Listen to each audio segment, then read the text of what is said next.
రాజకీయం వేరు, వ్యక్తిగత జీవితం వేరు. ఇలాంటివి చెప్పుకోవడానికి మాత్రమే బాగుంటాయని అప్పుడప్పుడు ప్రూవ్ అవుతూ ఉంటుంది. ఏపీలో జనసేన ఎమ్మెల్యే అరవ శ్రీధర్ చుట్టూ తలెత్తిన వివాదం చూశాక మరోసారి అదే రుజువైంది. ఒక్కసారి ప్రజాసేవలోకి దిగాక, ప్రజాప్రతినిధిగా మారాక పర్సనల్ లైఫ్ కూడా పబ్లిక్ అయిపోతుందా? MLA Sridhar controversy చెప్తున్నదేంటి?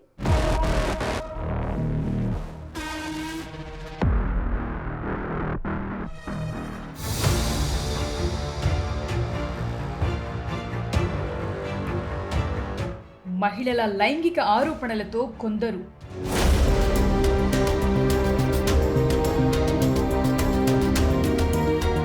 రాసలీలల వీడియోలతో ఇంకొందరు, ఈ మధ్య కాలంలోనూ ఆ మధ్య కాలంలోనూ తెలుగు రాష్ట్రాల్లో కొందరు రాజకీయ నేతలు లైంగిక ఆరోపణలు, పర్సనల్ వీడియోల లీకేజ్ లాంటి వివాదాల్లో చిక్కుకోవటం రెండు రాష్ట్రాల్లోనూ తీవ్ర కలకలం రేపింది. ఈ సిరీస్ లో లేటెస్ట్ ఎపిసోడ్ జనసేన ఎమ్మెల్యే అరవ శ్రీధర్ది. ఇది స్టేట్ మొత్తం హాట్ టాపిక్ గా మారింది. ఎమ్మెల్యే అరవ శ్రీధర్ తనను వివాహం చేసుకుంటానని నమ్మించి మోసం చేశాడని, అంతేకాకుండా లైంగికంగా వేధించాడని ఓ మహిళ తీవ్ర ఆరోపణలు చేసింది. తమకు ఫేస్బుక్ ద్వారా పరిచయం ఏర్పడిందని, తర్వాత టెలిగ్రామ్ లో మెసేజ్ చేశానని తెలిపింది. 2 రోజులు మాట్లాడిన తర్వాత న్యూడ్ ఫోటోలు పంపించమని అడిగారని చెప్తోంది బాధితురాలు. సో జూన్ 14, 2024 మన రైల్వే కోడూరు ఎమ్మెల్యేకి నేను మెసేజ్ చేయడం జరిగింది through Facebook.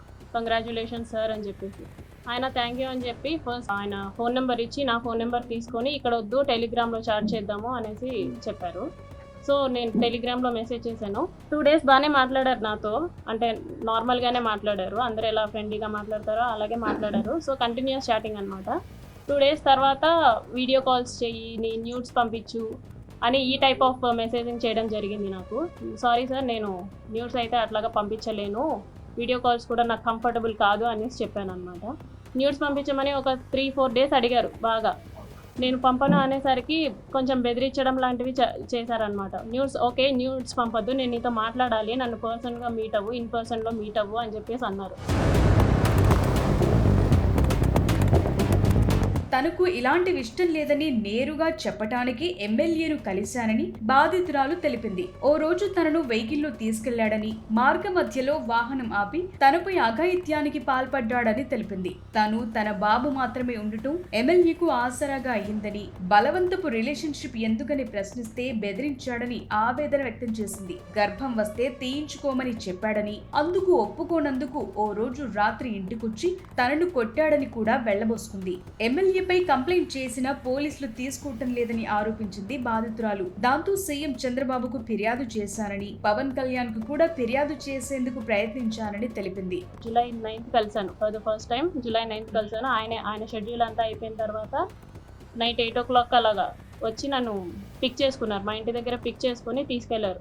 Rajampet to Bakrapeta మధ్యలో ఒక డార్క్ విలేజో మరి ప్లేసో నాకు ఐడియా లేదు, అక్కడ ఆపారనమాట. ఆయన నా బాడీ పార్ట్స్ టచ్ చేయడానికి ట్రై చేస్తూ, నన్ను ఫోర్స్ చేయడానికి ట్రై చేశారు. కార్ డోర్ ఓపెన్ చేసేలాగా నా జుట్టు పట్టుకొని ఇలా లాగారు. నా ఫ్రంట్ సీట్, నేను ఫ్రంట్ సీట్లో కూర్చున్నాను. రెక్లైనర్ దగ్గర బెండ్ చేసేసి నా మీదకి వచ్చేసి నేను అరవబోయాను, ప్లస్ చేతులు ఇలా పెట్టేసుకున్నారు. 2 చేతులు ఆయన ఒక చేతి ఇలా పట్టుకున్నారు, కొట్టారు. మా హస్బెండ్ వచ్చేసి సాఫ్ట్వేర్, ఆయన దూరంగా ఉంటాడు నాకు. నా బాబు నేను మాత్రమే ఉంటాం. ఆయనకు అది బాగా ఆసరా అయింది. నా గురించి ఫుల్ డీటెయిల్స్ కనుక్కున్నారు. ఇలా ఎందుకండి ఈ టైప్ ఆఫ్ రిలేషన్షిప్, ఈ టైప్ ఆఫ్ ఫోర్స్డ్ రిలేషన్షిప్లో నేను ఎందుకు ఉండాలి అని చెప్పేసి నేను అడిగినప్పుడు, నాకు నువ్వు ఇలాగే కావాలి, నాకు నువ్వు ఇలాగే ఉండాలి అని చెప్పేసి బెదిరింపులు, గట్టిగా మాట్లాడాలు, పొగరు చూపించడాలు, ఏమన్నా అంటే ఆఫీస్లో ఒక ఎంక్వైరీ వేస్తాను అనేసి అంటారనమాట. ఆగస్ట్ ఎండింగ్లో నేను నా ప్రెగ్నెన్సీ పాజిటివ్ అయింది. ఈ విషయం నేను అతనికి చెప్పాను అనమాట. నాకు ఇలా ప్రెగ్నెన్సీ పాజిటివ్ వచ్చింది, ఏం చేయమంటారు అనేసి అన్నాను. సో దట్ నువ్వు తీయించేసుకో అనేసి అన్నారనమాట. నేనైతే తీయించుకోను అనేసి భయపెట్టే ప్రయత్నం చేద్దాం అనుకున్నా. సో దట్ అప్పటికైనా సరే వదిలేస్తాడని చెప్పేసి నేను భయపెట్టే ప్రయత్నమైనా చేద్దాం అనుకుని ఈ ప్రెగ్నెన్సీ నేనైతే తీయించుకోను అనేసి అన్నాను అనమాట. మొన్న సంక్రాంతికి చంద్రబాబు నాయుడు గారు నారావారిపల్లికి వచ్చారనమాట. ఎస్పీ ఆఫీస్లో తీసుకోవట్లేదని చెప్పేసి నేను డైరెక్ట్గా చంద్రబాబు గారికి ఇచ్చాను. జస్ట్ అందరి నుంచి తీసుకునేలాగా అర్జీలు తీసుకొని కలెక్టర్ ఆఫీస్కి చేరవేస్తే నాకు కలెక్టర్ ఆఫీస్ నుంచి గ్రీవెన్స్ నెంబర్ వచ్చింది. పవన్ కళ్యాణ్ గారిని కలవడానికి కూడా ట్రై చేశాను నేను, త్రూ తాళ్ళూరి రామ్ అని చెప్పేసి OSD ఉన్నారు. ఆయనకి నేను మెసేజ్ చేశాను. ఆయన కూడా వాట్ ఈస్ ది ఇష్యూ అని చెప్పేసి రెస్పాండ్ అయ్యారనమాట. అరవ శ్రీధర్ వివాదంపై జనసేన పార్టీ కీలక నిర్ణయం తీసుకుంది. లైంగిక ఆరోపణలపై విచారించేందుకు 3 సభ్యులతో కమిటీని నియమించింది. విచారణ పూర్తయ్యే వరకు జనసేన అధికారిక కార్యక్రమాలకు అరవ శ్రీధర్ దూరంగా ఉండాలని పార్టీ స్పష్టం చేసింది. 7 రోజుల్లోగా కమిటీ ముందు హాజరై వివరణ ఇవ్వాలని ఎమ్మెల్యే అరవ శ్రీధర్ ను జనసేన ఆదేశించింది. ఈ వ్యవహారం ఏపీ రాజకీయాల్లో పర్సనల్ వర్సెస్ పబ్లిక్ అనే చర్చను మరోసారి తెరపైకి తెచ్చింది. సామాన్యుడి జీవితానికి ఓ ప్రజా ప్రతినిధి జీవితానికి మధ్య ఉండే ఆ సన్నని గీత చెరిగిపోయినప్పుడే ఇలాంటి ఆరోపణలు, వివాదాలు సంచలనంగా మారుతుంటాయి. ఇప్పుడు నడుస్తున్నది కూడా అలాంటిదే. ఎవరైనా సరే రాజకీయాల్లోకి రాకముందు వారి పర్సనల్ విషయాలు ప్రైవేట్గా ఉండొచ్చు. కానీ ఒక్కసారి ఎమ్మెల్యేగా ఎన్నికయ్యాక, ప్రజల ప్రతినిధిగా మారిన తరువాత వారి ప్రతి కదలికపై నిఘా ఉంటుంది. రాజకీయ నేతల వ్యక్తిగత సంబంధాలు, కుటుంబ వ్యవహారాలు రోడ్డున పడితే అది కేవలం అతనొక్కడి సమస్యగా కాకుండా ఆ పార్టీకి, పదవికి కూడా ఇబ్బందికరంగా మారుతుంది. ఇది ప్రత్యర్థులకు బలమైన ఆయుధంగా మారుతుంది. రాజకీయం వేరు, వ్యక్తిగత జీవితం వేరు లాంటి వేదాంతాలు ఎన్ని బల్లించినా ప్రత్యర్థులెప్పుడూ లూప్ హోల్స్ కోసమే వెతుకుతుంటారు. అది దొరకగానే ఇమేజ్ ని లూజ్ చేసే ప్రయత్నం చేస్తుంటారు. ఇప్పుడు ఎమ్మెల్యే అరవ శ్రీధర్ విషయంలో వస్తున్న ఆరోపణల్లో నిజమెంత, అసత్య ప్రచారం ఎంత అనేది పక్కన పెడితే ఆయన పొలిటికల్ ఇమేజ్ ని డ్యామేజ్ చేసేందుకు ప్రత్యర్థులకు ఓ బలమైన అస్త్రమైతే దొరికింది. ఆ మధ్య సత్యవేడు ఎమ్మెల్యే కోనేటి ఆదిమూలం పైన, అంతకు ముందు వైసీపీ నేత గోరంట్ల మాధవ్ పైన లైంగిక ఆరోపణలు వచ్చాయి. జనసేన నేత కిరణ్ రాయల్, గుంటూరు తూర్పు ఎమ్మెల్యే మెహమ్మద్ నజీర్, ఆమదాల వలస ఎమ్మెల్యే కూన రవికుమార్ లాంటి నేతలంతా ఈ తరహా ఆరోపణలు ఎదుర్కొన్న వారి. ఇక నియోజకవర్గాల్లోనూ కొందరు ద్వితీయ శ్రేణి నేతలు, మహిళలకు రాజకీయ నేతల నుంచి వేధింపులు ఎదురవుతున్నాయనే వార్తలు కూడా అప్పుడప్పుడు వస్తూనే ఉన్నాయి. వ్యక్తిగత బలహీనతలు రాజకీయంగా వారి భవిష్యత్తుని దెబ్బతీస్తున్నాయి.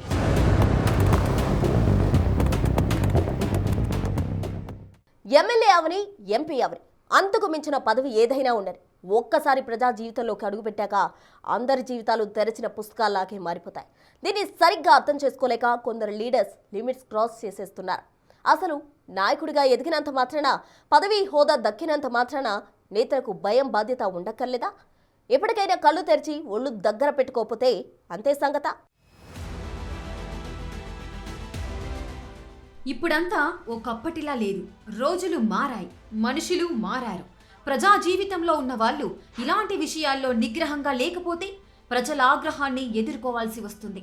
కష్టపడి నిర్మించుకున్న పొలిటికల్ కెరియర్కు ఫుల్ స్టాప్ పడిపోతుంది. సంపాదించుకున్న పేరు, నిలబెట్టుకున్న పరువు, దక్కించుకున్న పదవి, వచ్చిన హోదా అన్నీ పోతాయి. మొత్తంగా పాలిటిక్స్లో కెరీరే నాశనమవుతుంది. అంతకంటే ముఖ్యంగా జనాల్లో నాయకుడిపై నమ్మకం పోతుంది. ఒక్క తప్పుడు పని మొత్తం రాజకీయ జీవితాన్నే తలకిందులు చేసేస్తుంది. నిజమేంటో తేలేలోపు ఆరోపణల జ్వాలలు మొత్తం నాశనం చేసేస్తాయి. ఒకప్పుడు పదవిని అడ్డం పెట్టుకొనో, పరపతిని చూపించో భయపెట్టేవాళ్ళు. ఇలాంటివేవైనా జరిగినా పెద్దగా బయటకొచ్చేవి కావు. కానీ ఇప్పుడు భయపడితే భయపడవాళ్ళెవరూ లేరు. టెక్నాలజీ పెరిగింది, ప్రపంచం అరచేతిలోకి వచ్చేసింది. ఏదో రకంగా అన్నీ రికార్డ్ చేసేస్తున్నారు, ప్రూఫ్స్ దాచుకుంటున్నారు. తేడాలొస్తే వ్యవహారాన్ని రోడ్డు మీదకు తెచ్చేస్తున్నారు. కాదని, లేదని, తెలియదని బుకాయించినా ప్రూఫ్ చేయాల్సిన టైంలో ఆధారాలతో ప్రూఫ్ చేసేస్తున్నారు. దాంతో కొందరు నేతల జీవితాలు రోడ్డున పడిపోతున్నాయి. జనం తమ నాయకుడిని అభివృద్ధి చేసే వ్యక్తిగానే కాకుండా ఓ రోల్ మోడల్గా చూడాలని కోరుకుంటారు. క్యారెక్టర్ విషయంలో ఆరోపణలు వచ్చినప్పుడు అది నా పర్సనల్, దీనిని కూడా రాజకీయం చేస్తారా లాంటి మాటలు చెప్పి తప్పించుకోవడం కష్టం. ఎందుకంటే ప్రజలు ఓటు వేసేటప్పుడు నాయకుడి నైతికతని, జవాబుదారీతనాన్ని కూడా లెక్కలోకి తీసుకుంటారు.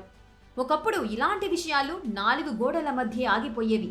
కానీ ఇప్పుడు ఏ చిన్న ఆధారం దొరికినా అది క్షణాల్లో వైరల్ అవుతోంది.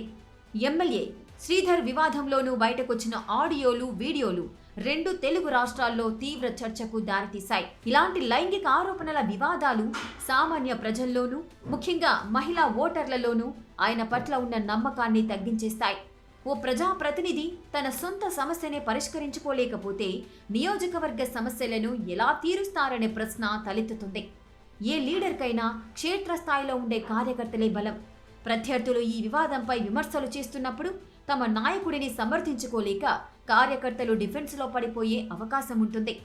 ఇది క్యాడర్ ఉత్సాహాన్ని దెబ్బతీస్తుంది. ఇలాంటి బలహీనతలు బహిరంగమైనప్పుడు ప్రత్యర్థులు అస్సలు వదిలిపెట్టారు. ఎన్నేళ్లైనా దీని గురించి మాట్లాడతారు. ఎన్నికల సమయంలో ఇలాంటి వ్యవహారాలను తెరపైకి తీసుకొస్తారు. జనంలోనూ సోషల్ మీడియాలోనూ ఈ వివాదాన్ని గుర్తు చేస్తూ నైతికంగా దెబ్బతీసే ప్రయత్నం చేస్తారు. ప్రజాప్రతినిధిగా మారిన తర్వాత పర్సనల్ లైఫ్ అనేది దాదాపుగా ఉండదు.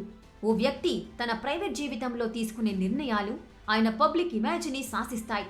రైల్వే కోడూరు ఎమ్మెల్యే అరవి శ్రీధర్ చుట్టూ అల్లుకున్న వివాదంతో అర్థమవుతున్నదేంటంటే, పదవి పెరిగే కొద్దీ బాధ్యతతో పాటు నిగ్రహం కూడా ముఖ్యమే. లైంగిక ఆరోపణలు వచ్చినప్పుడు అవి అవాస్తవమని కోర్టు ద్వారా గాని చట్టబద్ధంగా గాని నిరూపించుకోవాలి. అధిష్టానానికి స్పష్టమైన వివరణ ఇచ్చుకుని పార్టీ అండ ఉండేలా చూసుకోవాలి. రాజకీయం అనేది ఎప్పుడూ పబ్లిక్ పర్సెప్షన్ మీద ఆధారపడి నడుస్తుంది. జనం మిమ్మల్ని ఎలా చూస్తున్నారనే దాని మీదే భవిష్యత్తు ఆధారపడి ఉంటుంది. ప్రజా జీవితంలో ఉన్న వారికి ప్రైవసీ అనేది దాదాపు అసాధ్యం. ఈ పరిస్థితుల్లో కొందరు నేతల్లో అధికారం అనేది బాధ్యతగా కాకుండా అహంకారాన్ని పెంచుతోంది.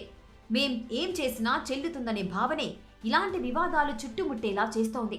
లిమిట్స్ క్రాస్ చేస్తూ తమ రాజకీయ గోతిని తామే తవ్వుకుంటున్నారు. జనం ఇప్పుడు చైతన్యవంతులయ్యారు. ఏదైనా చేయకూడని పని చేస్తే 5 ఏళ్ల దాకా ఓపిక పట్టడం లేదు. సోషల్ మీడియా వేదికగా ఎప్పటికప్పుడు నిలదీస్తున్నారు. పదవి పెరిగే కొద్దీ ఒదిగి ఉండటం అనేది నాయకులకు ఉండాల్సిన కనీస లక్షణం. ఒళ్ళు దగ్గర పెట్టుకోకపోతే చరిత్రలో ఓ విఫల నాయకుడిగా మిగిలిపోతారు. అందువల్ల భయం లేని చోట బాధ్యత ఉండదు. చట్టం మీద, ప్రజల తీర్పు మీద భయం లేని నాయకులు చరిత్రలో కనుమరుగైపోయిన ఎగ్జాంపుల్స్ ఎన్నో ఉన్నాయి.